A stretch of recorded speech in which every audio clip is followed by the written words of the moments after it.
Bon matin les jeunes auteurs. Aujourd'hui, nous voici dans l'atelier 14. C'est le dernier atelier de notre module pour l'instant et on retourne dans la correction. Aujourd'hui, ce que je vais faire pour commencer, c'est que je vais vous lire un des livres que j'apprécie le plus pour, euh, pour vous montrer comment, encore une fois, comment est-ce qu'on respecte la ponctuation et la fluidité lorsque nous lisons. J'aime bien le livre de Mes émotions en expression de Roland Garrigue et Alain Ry. On l'a déjà utilisé en classe, donc c'est vraiment un texte c'est vraiment des textes que j'apprécie beaucoup. Donc, je vais vous en lire un extrait, puis après ça, je vais vous dire pourquoi est-ce que je les aime. Alors, on avait le cœur gros. Je voulais vous lire Être comme un poisson dans l'eau. Donc, Être comme un poisson dans l'eau.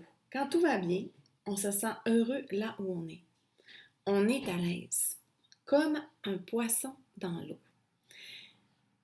Et c'est vrai que le poisson, quand on le sort de l'eau, est si mal qu'il saute, se tortille et finit par mourir. Il a besoin d'être dans l'eau pour vivre. À quel poisson on pense quand on emploie cette expression? Pas au poisson rouge, qui pourrait bien s'ennuyer dans leur aquarium. On pense aux poissons qui nagent librement dans la mer, les rivières, les lacs, et qui sont contents quand l'eau est propre. Quand tu es bien, tu es comme un poisson dans l'eau claire, dans l'eau pure. Donc, une des raisons pour lesquelles j'aime beaucoup les émotions en expression qui sont publiées chez Le Robert, c'est que c'est amusant à lire à voix haute. C'est difficile d'expliquer les émotions, puis je trouve que l'auteur a trouvé une façon amusante de le faire afin que ce soit pas ennuyant. Puis on a trouvé puis qu'il n'y avait pas de passages non plus qui sont confus. Donc, j'aime bien le lire parce qu'en plus, on peut mettre de l'expression. Vous avez vu, il y a beaucoup de virgules, il y a beaucoup de... Les phrases sont coupées, les phrases sont longues, puis ça nous permet de mettre une belle expressivité puis une belle fluidité aussi dans notre lecture. Puis aujourd'hui, c'est ça qu'on va faire. On va essayer de rendre notre texte le plus fluide possible pour notre lecteur pour qu'il ait de la facilité à le lire, puis ainsi qu'il puisse le lire avec beaucoup de fluidité puis beaucoup d'expression, comme on a fait au début de l'année. Donc, il m'est venu à l'esprit qu'avant de faire la publication de notre texte, on doit obligatoirement le relire afin de s'assurer que tous les mots, la ponctuation et les majuscules y sont afin de faciliter la lecture à notre lecteur. Imaginez s'il n'y avait pas de majuscules, on ne saurait jamais quand est-ce que la phrase commence ou débute. Donc, on aurait vraiment de la difficulté à faire la lecture avec fluidité.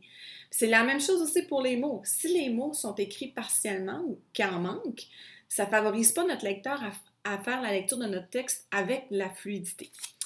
Donc, un bon truc, ça c'est un truc universel que vous allez pouvoir utiliser toute votre vie, c'est qu'on doit relire notre texte et le relire souvent, mais toujours en ayant en tête que c'est la première fois que l'on le lit. Les auteurs le font souvent. Ils se mettent dans la peau de quelqu'un qui le lit pour la première fois, puis ils le font afin de remarquer des erreurs qu'ils n'avaient pas vues lors de l'écriture. Parce que vous le savez, plus on écrit notre texte, plus on le connaît par cœur. Donc, des fois, il y a des choses qu'on ne voit plus. Donc, c'est important d'effacer ça de notre tête, puis de le relire en disant, c'est la première fois que je lis mon texte. Moi, je le fais souvent. Je suis certaine que tes parents le font souvent aussi. Tous les auteurs, les grands auteurs le font.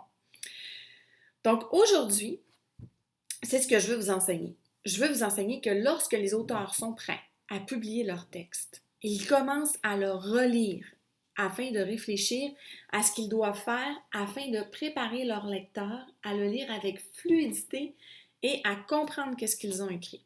Puis, la façon de faire ça, c'est de se mettre dans la peau de notre lecteur. On va faire un exemple aujourd'hui ensemble.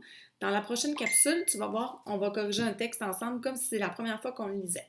Donc, à bientôt!